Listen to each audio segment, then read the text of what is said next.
Ya, mungkin ada banyak irisan nih. Kalau kita berbicara satu tim ini, saya dengan Pak Yus akan ada beberapa irisan yang terjadi. Cuman saya mau menekankan, biarlah kita hari ini kita merenungkan, apakah pernikahan kita sudah menjadi satu tim atau hanya sebuah perkumpulan?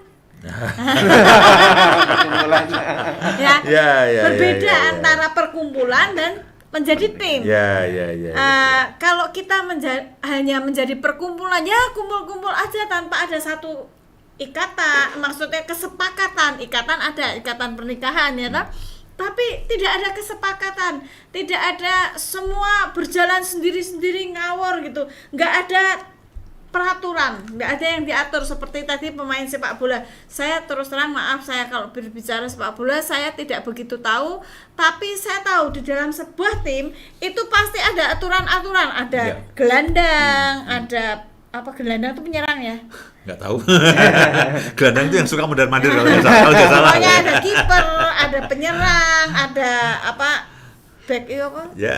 Back lah, bagian pertahanan. Bagian pertahanan. Nah, semuanya itu kan sudah diatur. Nah, demikian juga, tapi kalau sebuah perkumpulan, ya nggak ada aturannya gitu ya. Ya sekedar ngumpul aja, setelah itu bubar. Nah, kita kan tidak menginginkan pernikahan kita hanya sebuah perkumpulan. Pokoknya pagi berangkat kerja bapak, ibu di rumah masak, ngepel, bersih-bersih rumah, anak pergi ke sekolah, siang anak-anak balik, hanya jadi kumpulan. Tidak ada tim yang dibangun. Padahal ketika kita mau membangun keluarga yang kuat, kita harus membangun sebuah tim. Demikian juga kita lihat gambaran-gambarannya di dunia sekuler, maksudnya di dunia olahraga aja ya. Ketika kita ketika satu liga memiliki tim yang kuat, pasti akan menghasilkan sesuatu yang baik. Demikian juga dengan pernikahan kita. Kalau kita menjadi satu tim yang kuat, akan menjadi satu rumah tangga yang harmonis, rumah tangga yang menyenangkan, dan ada goal-goal yang akan dicapai yang itu baik sekali. Saya mengerti keluarga menjadi sebuah tim itu juga nyesel gitu. Kenapa ya dulu aku nggak tahu gitu ya. Kenapa dulu aku nikah ya asal nikah, setelah itu nggak ada diajar, nggak ada ngerti, nggak ada orang yang memberitahu. Ya, tapi sayang dulu belum ada harmoni keluarga ya. Tapi setelah hari-hari ini saya mempelajari, ya seharusnya sebuah keluarga itu seperti itu. Ya. Perbedaan antara tim dan perkumpulan itu sangat berbeda. Definisi tim yang paling sederhana adalah sekelompok orang yang bekerja sama. Ya. Dalam sebuah keluarga, khususnya pasangan suami istri harus bekerja sama di dalam melakukan segala sesuatu, di dalam mendidik anak, di dalam mengatur rumah tangga, di dalam bekerja. Apapun kita harus bekerja sama. Nggak bisa tugasnya gini. Pokoknya bapak kerja harus dapat duit seperti ini. Aku di rumah layah-layah aja, nggak bisa. Kita mesti tahu, kita harus menolong. Sebagai istri nggak bisa cuman ongkang-ongkang, cuman minta duit gitu. Enak banget kalau seperti itu. Ya, tapi kita harus, bapak memang bekerja, tapi istri harus menjadi tim yang kuat supaya bapak itu bekerjanya tuh semangat. Nah, beda kan? Minimal pulang kerja ada pisang goreng. Buat satu tim gitu. Apa yang bapak sukai kita lakukan gitu. Ya. Betul. Kemudian itu yang bekerja sama dan mencapai tujuan bersama tadi sudah disampaikan oleh Pak Yus juga. Kemudian anggota tim itu bagaimana sih sebagai anggota tim? Yang pertama, menurut saya ada 4 sebetulnya, tapi ya ini yang saya bilang beririsan dengan yang Pak Yus sudah sampaikan. Yang pertama adalah beroperasi dengan tingkat saling ketergantungan yang tinggi. Sebuah tim itu tidak bisa, misalnya kamu ngegolkan sendiri tanpa ada dukungan. Tanpa yang ada yang membawa bola terus nendangin, terus yang ngoper, terus tukang gol kan tinggal di depannya toh. Lo nggak pernah sepak bola. Cuma ngerti lah dikit-dikit ya toh.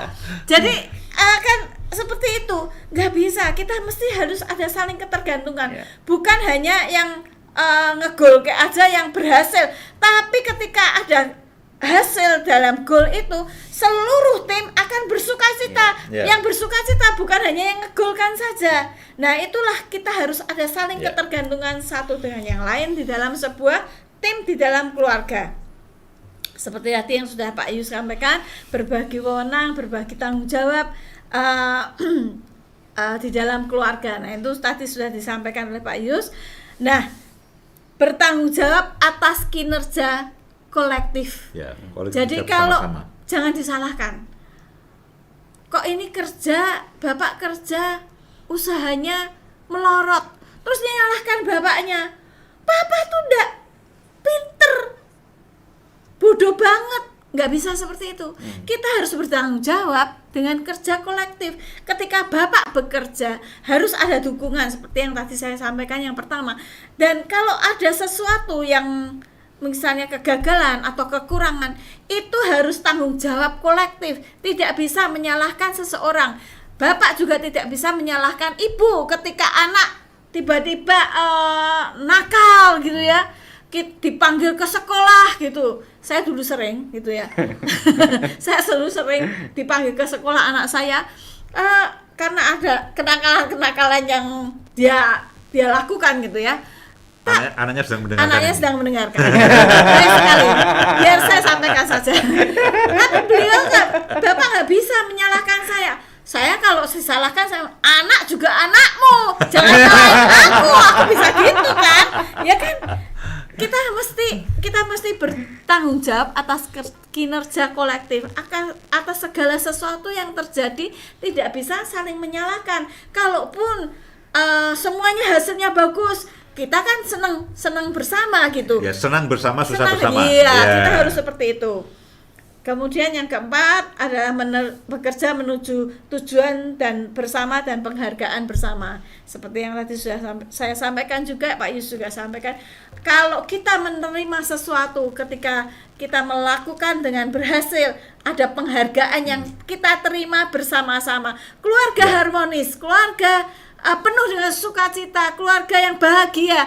Itu bukan hanya suami saja atau istri saja, tidak, tapi semua di dalam rumah tangga kita. Ya, itu saja. Sebuah tim menjadi lebih dari sekedar kumpulan orang karena ada komitmen bersama yang kuat untuk menciptakan sebuah sinergi. Jadi kita mesti memiliki komitmen untuk menciptakan sebuah sinergi, apa ya Pak? Ya, saling menguntungkan, saling menguatkan satu dengan yang sehingga lainnya. menghasilkan kinerja Hasil yang yang lebih baik. besar dan daripada kita sendiri-sendiri. Nah, ada satu perkataan yang bagus.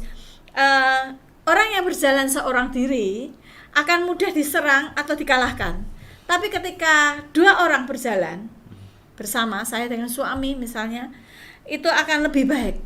Tapi kalau ada 3 orang, yaitu satu pribadi Allah yang memberkati kita, itu akan tidak mudah diputuskan. Jadi kita belajar di dalam kehidupan keluarga kita mesti berjalan berdua dan terus sertakan Allah di dalam kehidupan kita.